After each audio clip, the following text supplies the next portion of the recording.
Ang gaganda ng mga igurot sa Baguio. Ayun, pigtas. Buti na lang, hindi lahat ng rider ay masamang tao. Ang ganda na sana na entrance mo, kaso biglang nasira eh, no? Matagal na yan, nakaraang taon pa. Biglang may sumingit eh. Hoy, hoy, hoy, kasama dyan, hoy, bilis. Hindi talaga umalis eh, ang kapal ng likod eh. Ang ganda eh, no? Ilang taon na siguro ito bago matapos ito. Mukhang pulido eh.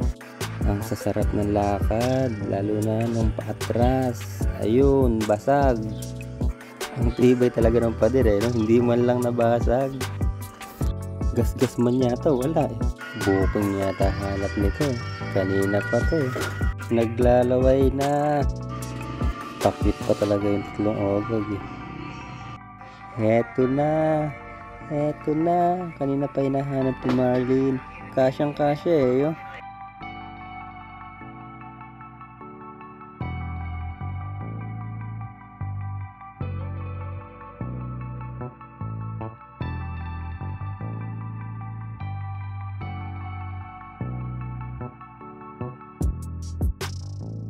Biglang baba ng araw eh. Bye-bye.